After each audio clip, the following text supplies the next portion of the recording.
The customer's effort went down and their experience went up. But what happened as a result? The effort of the employee went up, their experience went down. Are we just moving tasks over to employees away from customers because our metric, our KPI is NPS score, or it's our CX score, customer sat score, and we're ignoring the fact that simultaneously we're tanking our employee satisfaction? Do we actually survey the employee and say, how easy was it for you to close that ticket for the customer? How easy was it for you to do that return? Do we ask the employee? Most of the time we don't, because no one's paying attention to the eNPS or the employee's satisfaction at that moment when they closed that ticket or at the moment when they made the delivery. Who owns the process and systems and tools for the employee who actually has an impact on that NPS score or CSAT score? If you make a decision for customer, what's the implication for employee? Hello, everyone, and welcome to Experts of Experience. I'm your host, Lauren Wood. Today, we have a very special guest, Tiffani Bova, who is an advisor, speaker, and author of two incredible books, The Experience Mindset and Growth IQ.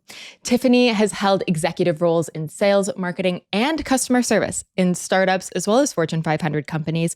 So she brings a wealth of knowledge around how companies transform and grow through connecting the customer experience to the employee experience. And personally, she's someone I really look up to. So excited to get into the conversations. So Tiffani, so wonderful to have you on the show. Oh, thank you for having me, Laura, and thanks for the kind introduction.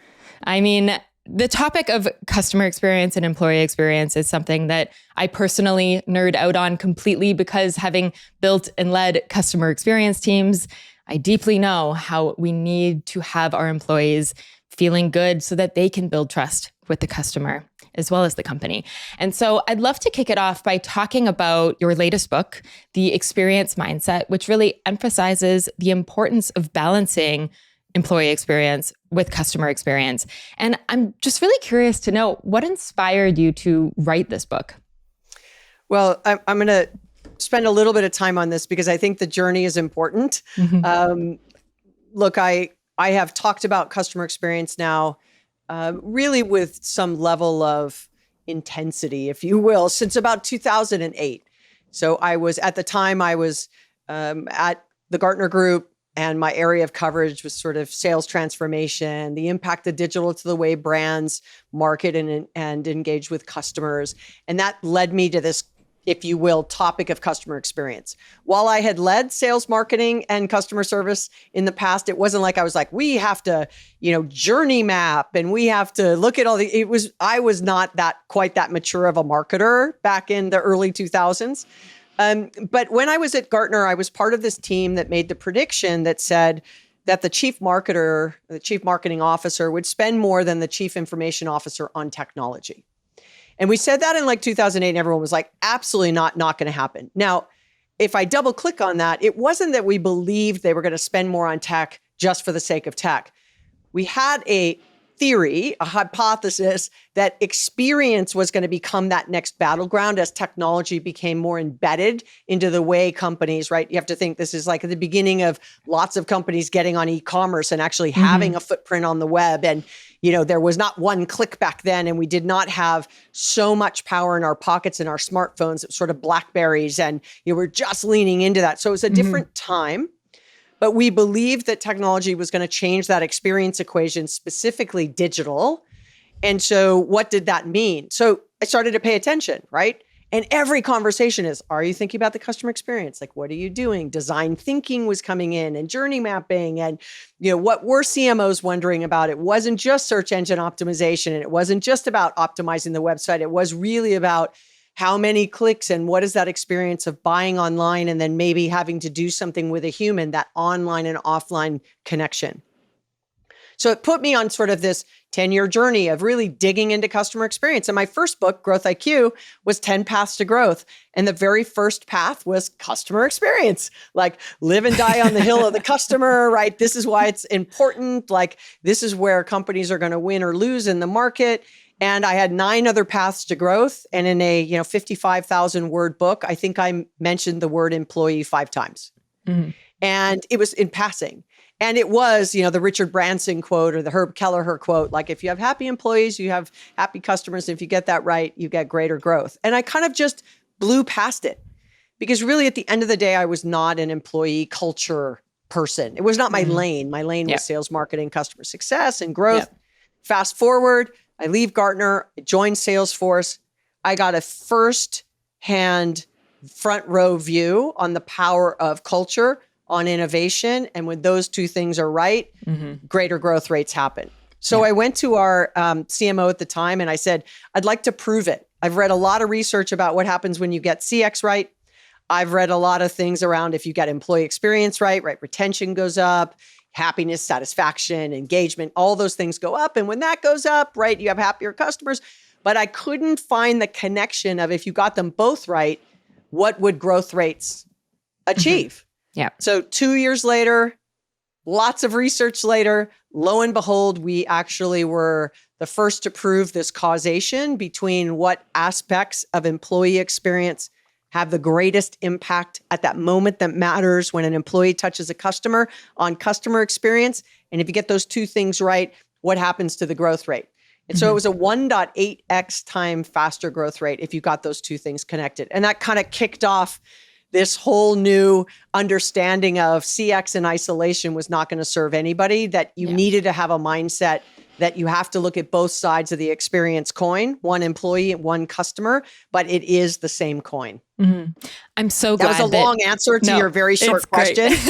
but the journey is that, people who are very customer experience focused may not have line of sight or an understanding of employee, and people who are taking care of employees may not have line of sight to customer. And that is what really the research found. Completely. And I'm so happy that you went all the way to research it, because it's something that I know I've intuited. I know a lot of my peers in customer experience intuit. A lot of my peers on the people side of things intuit. We know that happier people create happier customers. At the end of the day, we are all humans doing business, right? And if we create trust human to human, we are more likely to be able to build loyalty, build retention, and build better businesses. So I'm so happy that you went through with doing this research. And I have a couple stats that I pulled from your website around this that I just wanted to share. And maybe you have them top of mind, then you want to share, like, what are some of the key findings that you had? I'll let you share and then I'll fill them in with please. others. I'd rather hear what you thought was interesting. Please go. 69% of employees say they'd work harder if they were better appreciated. Companies that excel at customer experience have 1.5x more engaged employees than companies with a record of poor customer experience. 61% of employees agree that their primary employer needs to do a better job at listening to their feedback, which is the first step in all of this, isn't it? And on average, 62% of employees agree that they would work harder if their primary employer treated them better.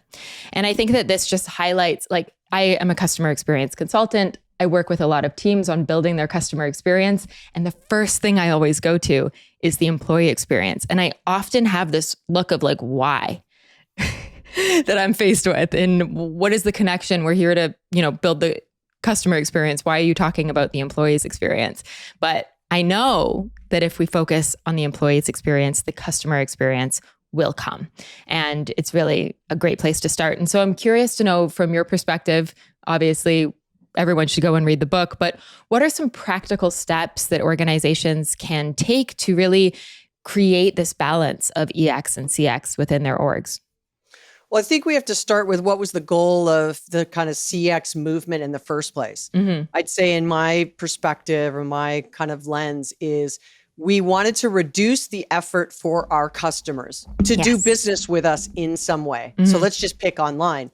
When I stood up my very first website all the way back in 2000, literally, we were arguing. It was like 8 clicks to buy something back then. E-commerce was very different. And then it became, Razorfish came out and said, no, 3 clicks is the magic number, right? And so it was 3 clicks to buy something. So what did we do?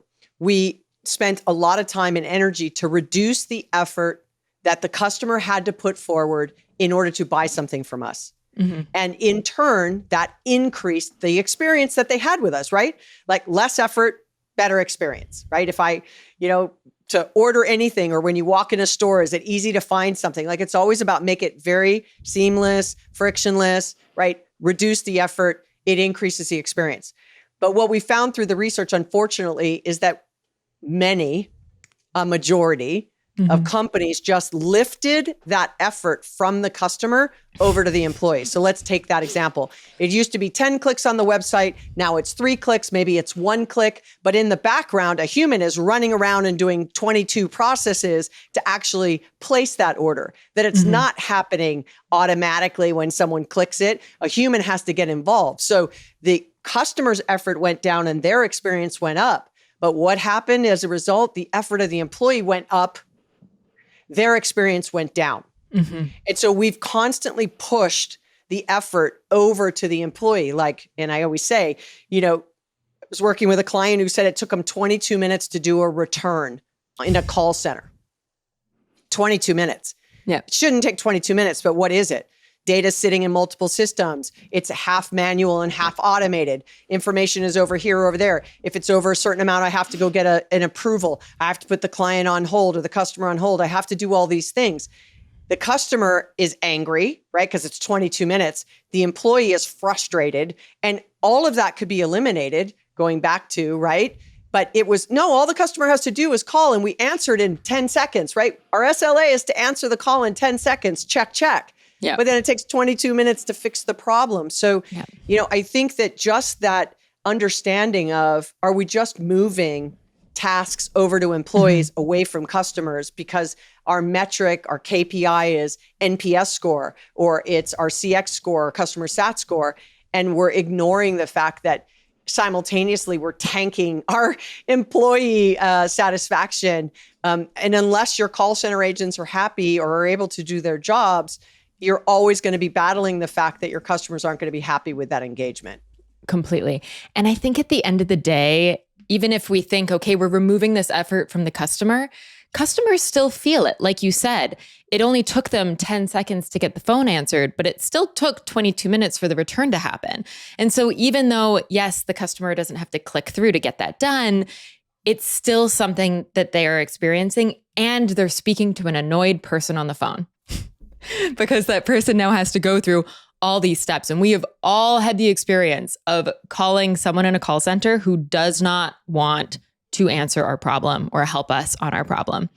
Well, I'll give you a great example that this was many years ago. I called into my telco, my wireless had gone down and it was a hard down. So I called, and at literally 29 minutes, the tech on the other end of the phone was amazing. So let me start there. Yeah. Went the extra mile. Super patient, all of those things. Was really at 29 minutes, he goes, "I'm sorry, ma'am, I have to hang up and I will call you back." And I'm like, oh my God, are they going to hang up and not call me back? And I'm going to have to start this process all over again with someone else.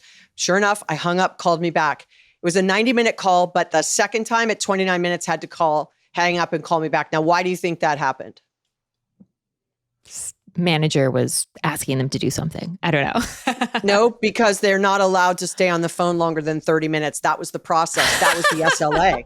So, and I knew that that's what it was, right? So I'm like, are you just not allowed to be on the phone longer than 30 minutes? So now a process got between a great experience. Yeah. So, and I know they record those calls that are really long. So I'm like, hey, manager, if you're going to, and this was years and years ago. I go, hey, manager, if you're listening to this, like, just know that this is a stupid process, that you should have just let this person go through 90 minutes. But had he giving me great service, great support, solved my problem, had just stayed on the phone the solid 90 minutes, he would have gotten dinged.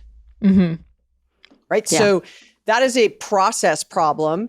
Right. That someone, so going back to what you said in one of those stats, that if you ask your employees and they tell you, I'm having to hang up and call people back instead of just letting me get an override. If it's really in a situation where the client needs me to stay on for 90 minutes, I don't want to get in trouble for it. Yeah. Can we remove that? And then leader of call center doesn't hear it or sees it and doesn't care and doesn't fix it. It tells the employee that they don't care enough to try to make their day-to-day lives better. But their responsibility is to make the day-to-day lives of the customers better. So what does that say? I don't care about you as much as I care about the customer. Yeah. And I think that's the wrong message. Completely. And I also think that I know I've seen stats on this and I don't have it in my pocket in this moment, but that affects the customer's opinion of the company. If a customer knows that the employee that they are interacting with is not being cared for, the customer is less likely to trust that company because it's clear that they're not treating their people well. Yes. And so it all comes back. It all comes back to the customer experience. The employee experience is just like the critical piece that has to be addressed. Yeah, absolutely. And then the question becomes, okay, who owns this conversation? Mm-hmm. Because the chief customer officer or the chief marketing officer, if you're in an enterprise, if you're in a mid-sized business, it might be your VP of marketing. Somebody owns kind of quote unquote customer experience. The Net Promoter Score or CSAT may be one of the KPIs that you're measured against. And then you have on the employee side, HR is like, well, I'm responsible for employees, but I'm responsible for attrition and, onboarding and hiring, performance and reviews, training and kind of, but all super important. Like, don't hear that what I'm saying. But based on what we were just talking about, who owns that?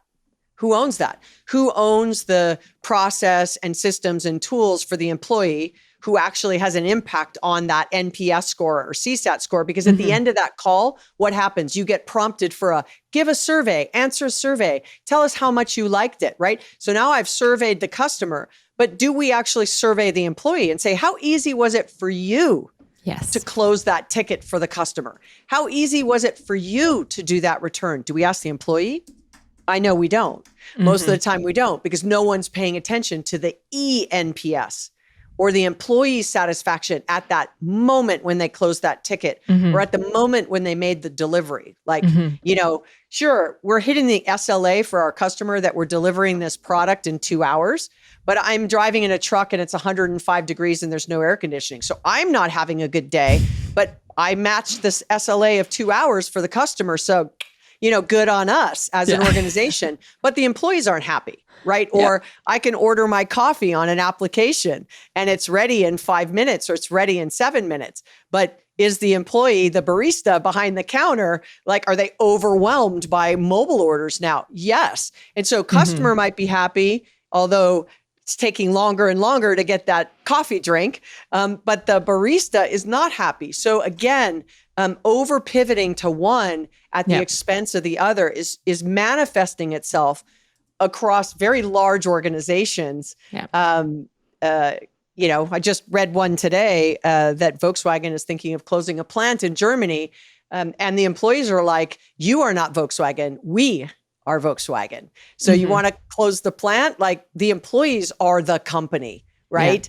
And so we have to think where Volkswagen customers might be like, the car is so great now. It's smart. We have hybrid. We have all these things. Like, I love all the new features, thumbs up. But are the employees happy? So we have to make sure this is not one is number one and one is number two, or one is the primary. It is to give equal mind share and thoughtfulness and mindfulness around the decisions you make. If you make a decision for customer, what's the implication for employee? If you make a decision for employee, what's the implication for customer?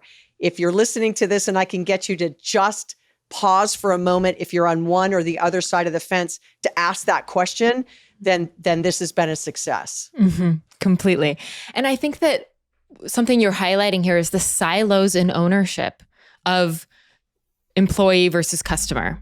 And when I get to speak to many incredible CX leaders on this show, and something that I really see as a differentiator between a company that is really thinking about, and let's just talk about the customer experience for a moment, and then we'll get to the employee experience. But even in just the customer experience, if that is only owned by one team, it is not successful. It needs to be something that's lived and breathed throughout the organization. And I think it's the same thing on the employee side of things, that every leader has to be thinking about, how do the employee experience and customer experience play together here? How can we be improving both of them simultaneously? Because if we do it in silos, then there's just an after effect on the other side. And it's not really being thought of holistically, which I think is what the problem is here. And I'd love your thoughts on that. Well, so we asked the question, who owns the employee experience the way I've just described it? Yeah. And it was almost 70% said nobody. That was a global survey, enterprises of all sizes in all industries. across the globe. Nobody owns it the way I just described it. HR has pieces of it. IT has pieces of it. Marketing has pieces of it. Learning and development has pieces of it, right? To your point, everybody owns the customer experience. And you may say, well, everybody owns employee experience, but the way I just described it, right? That it's a systems problem, it's a process problem, it's a technology problem, might be a training and learning problem, right? That touches multiple roles. And the connection between those executives, like back when we made that prediction about the CMO having a greater budget, the CMO was not sitting at the executive table. We were fighting for the chief marketing officer to sit at the ELT, right? The executive leadership table. They usually reported to the COO or they reported to the CEO, but they were not sitting at the table. Then all of a sudden, when customer and digital transformation became top of mind, they got a seat at the table. But is HR sitting at the table?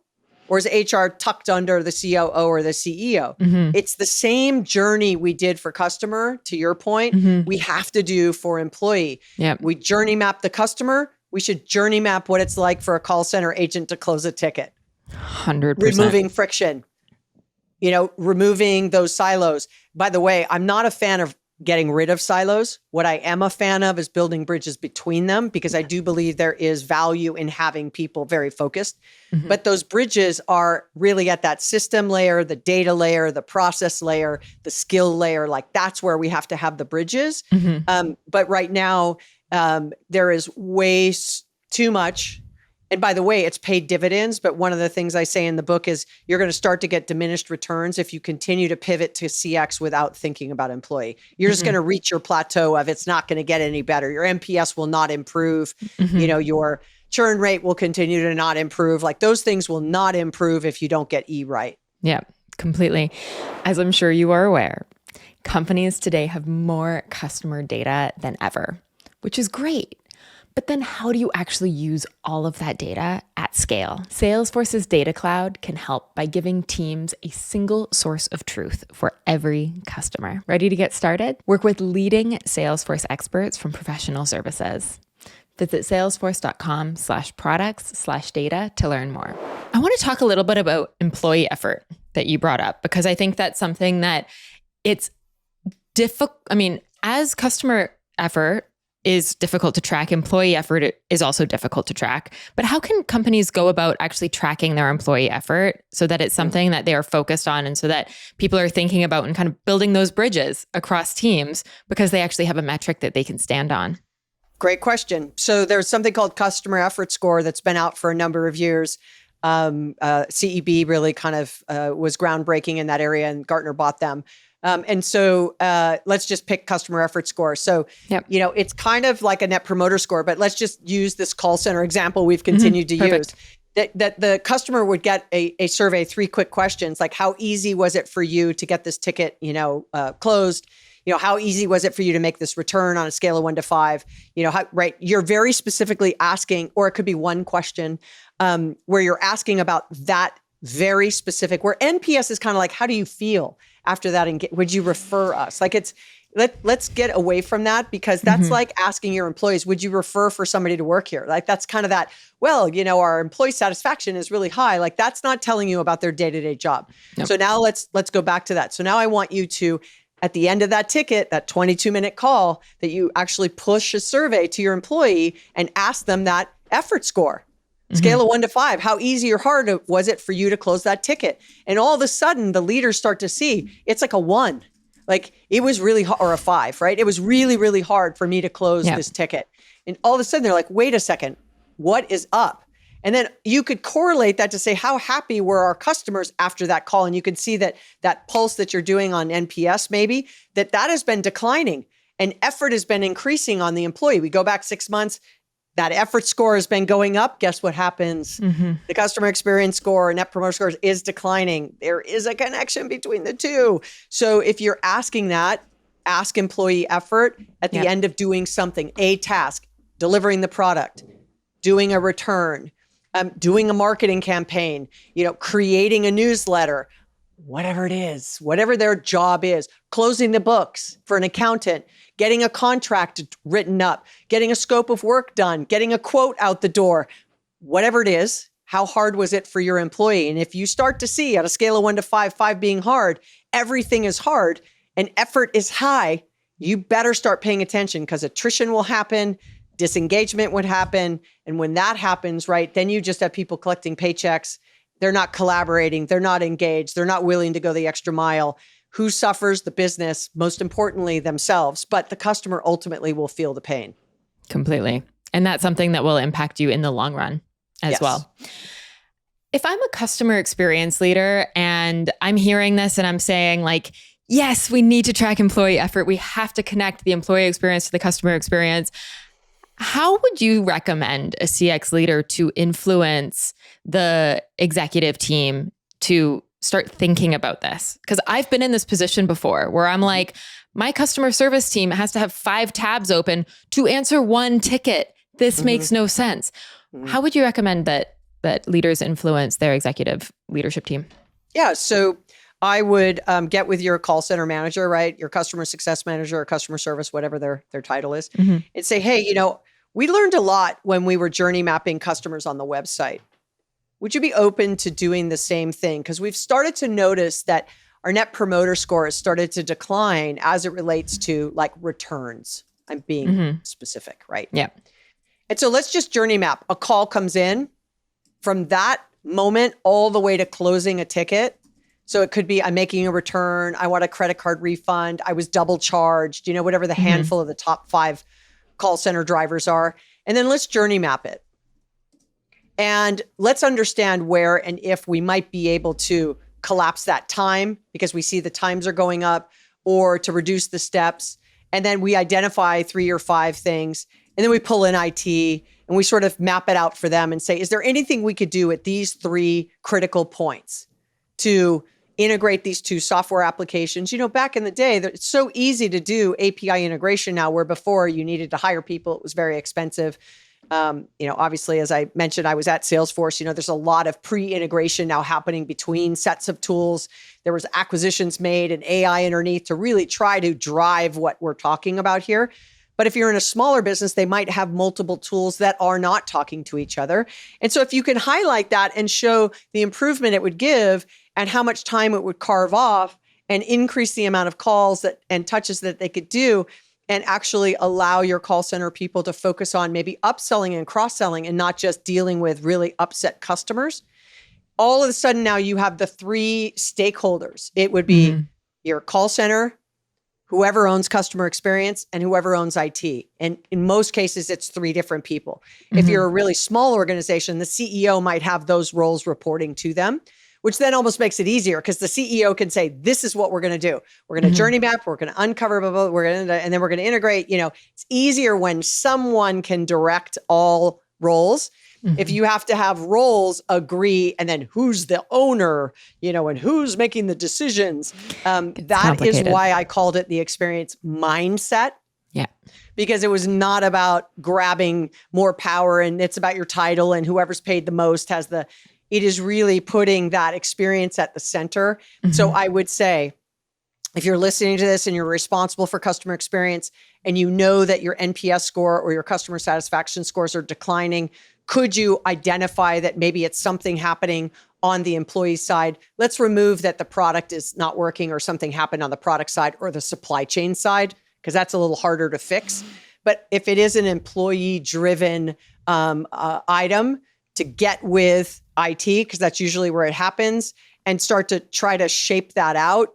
And work with your colleagues. And so in the book, I actually recommend an employee advisory board, which is individual contributors from each of the customer-facing parts of the business, including finance and legal, because they do pricing and they do credit cards and they do contracts. And let the individual contributors actually talk about what are the 2 or 3 big hit items that are needed at the employee layer to allow them to do their job more efficiently, reduce effort, and increase their experience. And then they have to make the recommendation up level to the executives. And now it's the responsibility of the executives to go get that done. But an advisory board will help. But if you don't have that kind of rigor right now, I'd say start where I said, right? Really journey map something, look for those pain points, get your counterparts and peers together in a room, map it out, and get it fixed really quickly. Yeah. And I think something I hear two things in what you're saying is like, pick one thing, pick something small that can kind of exemplify the greater picture and map that out and show it. And I'm also hearing experiment. Like, okay, we see that there's a thing here. What can we try to improve this one part of the picture and try that on and then go from there and kind of build on it? I mean, I think something that I know a lot of CX leaders that I work with or I coach, they're like, I see the vision and no one gets it. And so we need to kind of come back down to earth a little bit and say, okay, what's the first step of this that we can really look at, experiment around, nail, and then we can move on to the next step instead of just shooting for the stars right away, which is great. And I love that. But it's hard to bring people along for the ride when they're not on the same page. Yeah. And I'd say that, listen, I through the research, but also from my own personal experience, when I started on this journey on this thing called the World Wide Web way back in the late 1990s, actually, kind of early 2000, there was maybe a half a dozen or dozen marketing technology products, a lot of back office, right? And so, now there's over 40,000.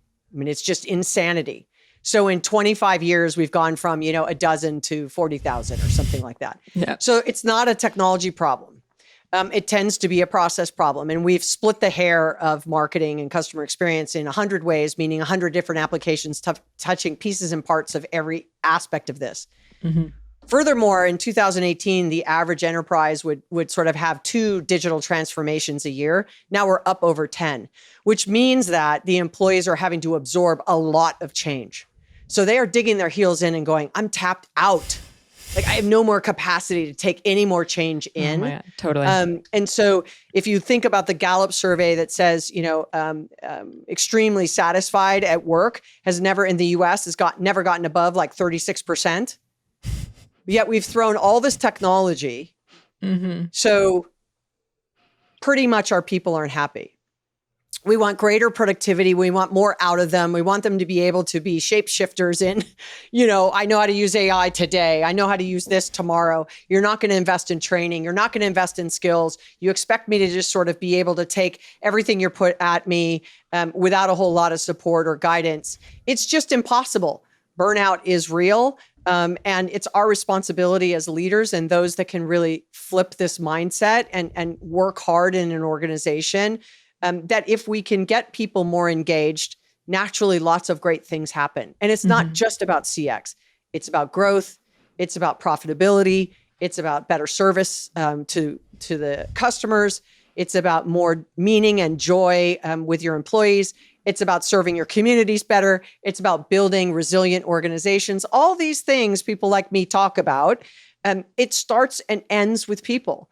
And so if we just get way too fixated on, technology and the new shiny thing in the corner, we forget about the fact that we're asking people to do a whole lot more with not a whole lot more time and not with a whole lot more understanding of what and how to do things. So that was really why I felt I needed to write that book. It was a mea culpa to the fact that I missed it completely in my first.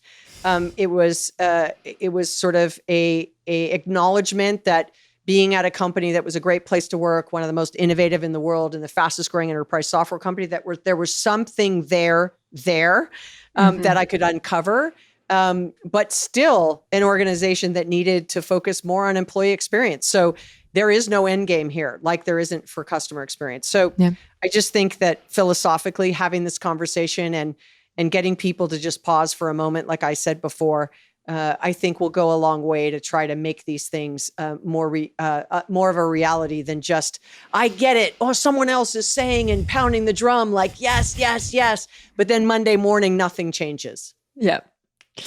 Amen, Tiffani. I am so with you on this. And the technology conversation is something that is so important and so relevant today as we bring AI into the fold. And I'm curious to get your thoughts on how AI is both benefiting the connection between EX and CX and also the risks around it. Because I think there's two sides to that coin that it's a fine balance. I'd love to get your Yeah, thoughts. I'd say I am a firm believer in human and tech. I am not a believer in tech exclusively or human exclusively. Mm-hmm. I think that the days of humans not using technology, even if you say manual work, still, they might have measured something with a measuring tape and now they do it with a laser, right? Yeah.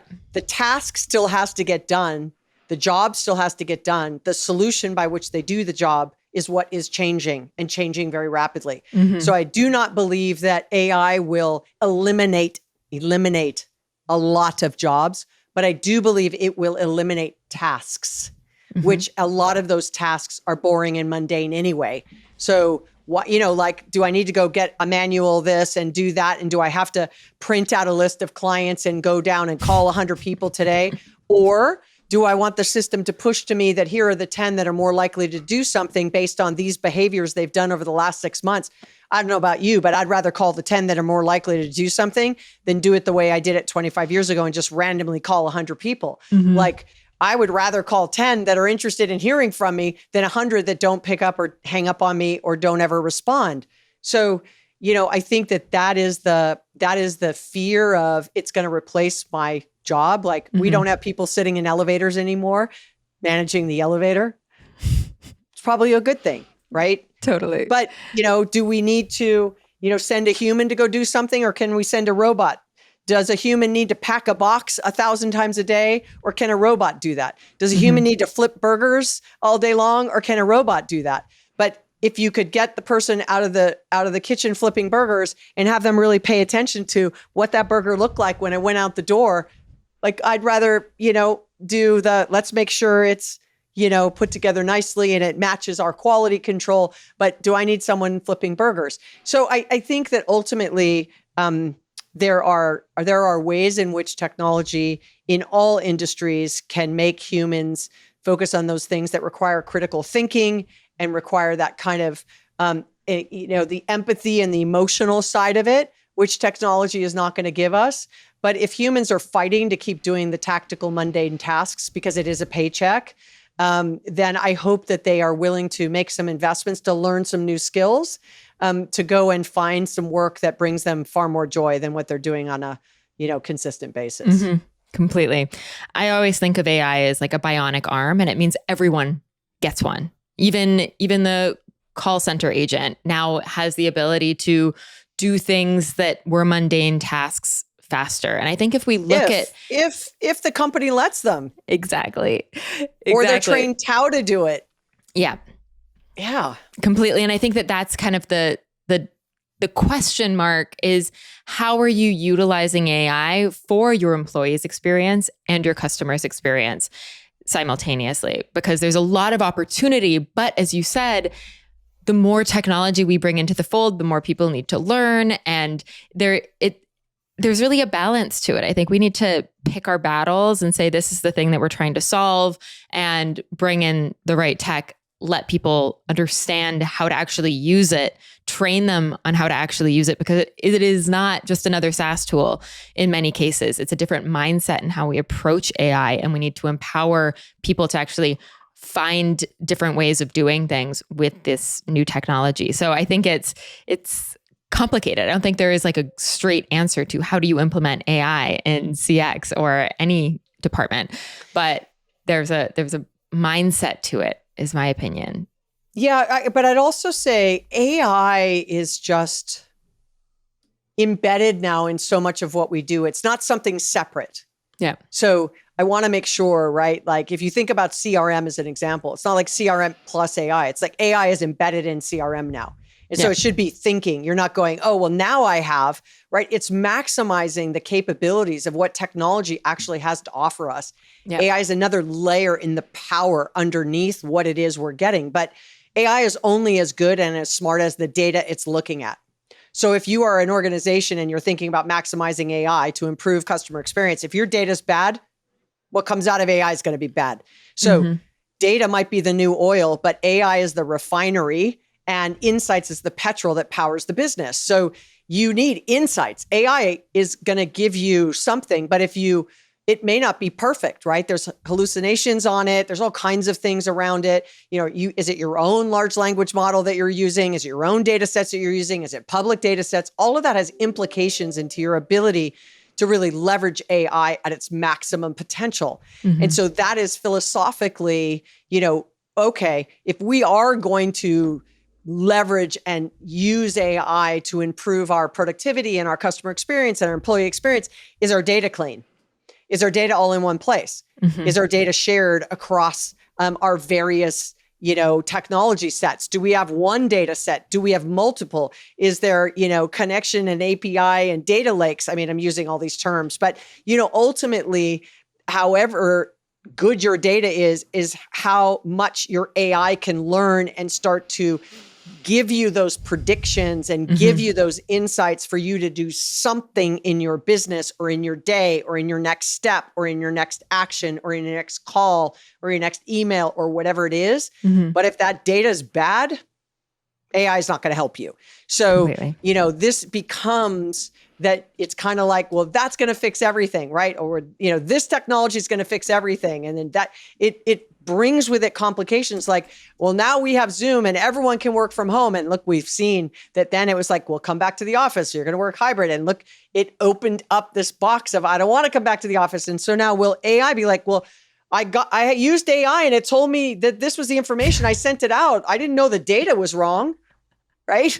And so, ultimately it is not a singular, panacea answer to AI is going to solve all of our problems. It will not. It will completely. not. And that's what I mean by there being a mindset around it is like, we're using technology differently now where the inputs matter more because like AI can take a lot off of our plate, but we have to give it the right ingredients. And it's kind of shifting our focus to, what are the ingredients that we're putting in? I know a lot of companies do not have their data ready to start putting it into AI, and they are doing it anyways, and the output is not great. I see that as a consumer. And it's like, whoa. Look, having a single source of truth is an amazing aspiration, very hard to execute. Yeah. The largest of organizations have the spider web of data they may never get through.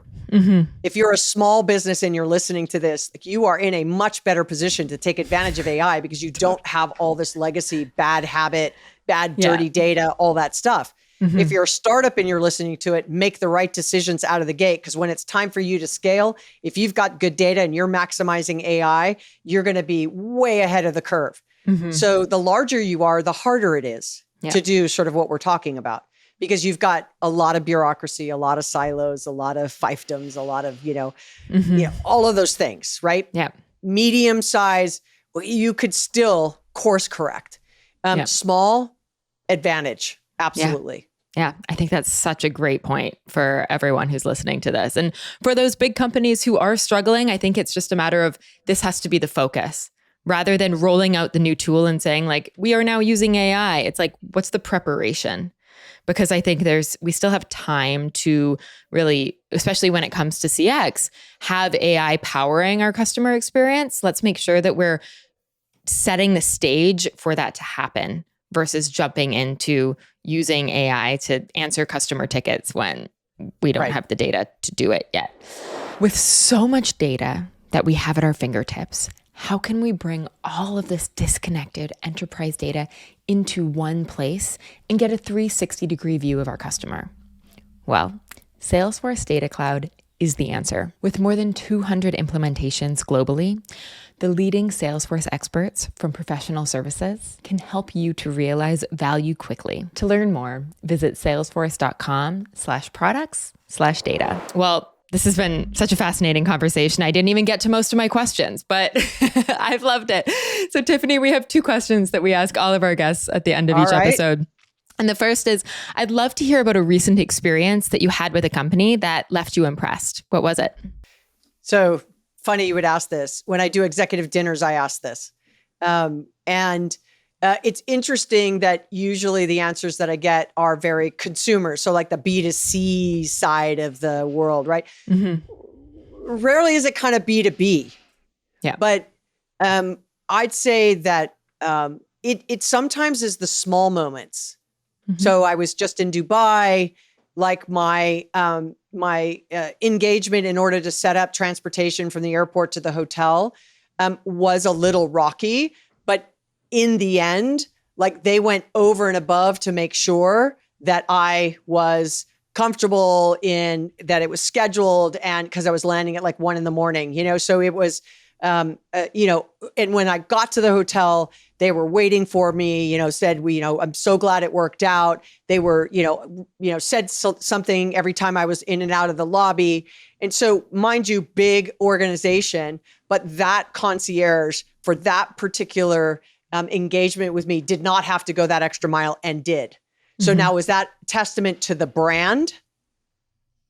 Can I say that brand has always delivered that kind of experience to me? I would have to say, no, it's sort of that normal, like I check in, I check out, I don't talk to anybody. You know what I mean? It's very like kind of hands off. Was the app good? Okay, yeah, we'll give them that, right? But that human extra connection, and maybe because I just don't do that often where I need help at a hotel. But that was a great one. It was at the Conrad in Dubai.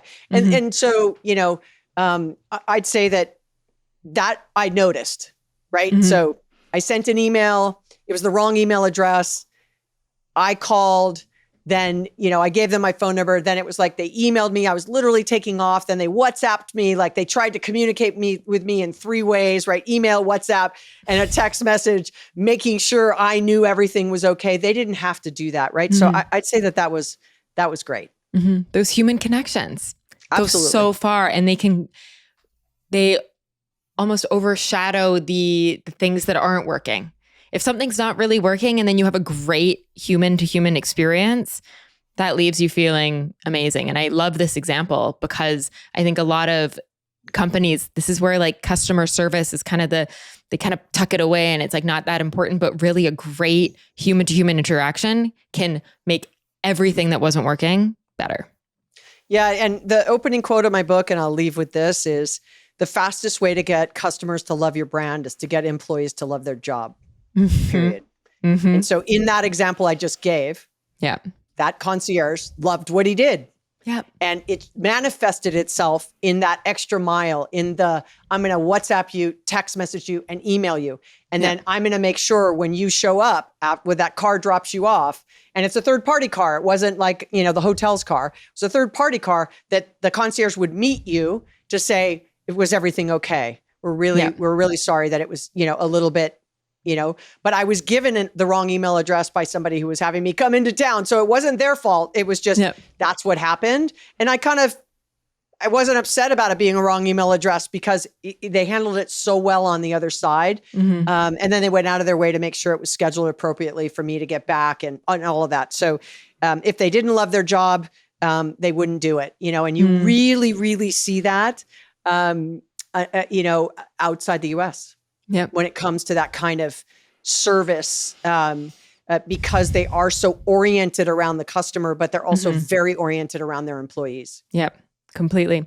So my last question, I feel like you kind of just answered it, is what is one piece of advice that you think every customer experience leader should hear? And feel free to share what comes to mind for you, but don't get too disconnected away from that moment that matters. Like if you are a leader and you're sort of five levels above the call center rep, I always say that, if you ever feel you've really got a handle on your business, just binge watch Undercover Boss for, a couple of hours, and you will realize that even the best really have no idea what's going on in the day-to-day lives of their people. And not just on the customer side, right? Go out on a delivery, sit in the call center, go on a sales call, sit in a finance meeting, whatever it is, so that you can start to have a much wider perspective on what it means to be able to deliver a good customer experience. Like I said, like finance as an example, or legal, like if the contract is really laborious and long and it's,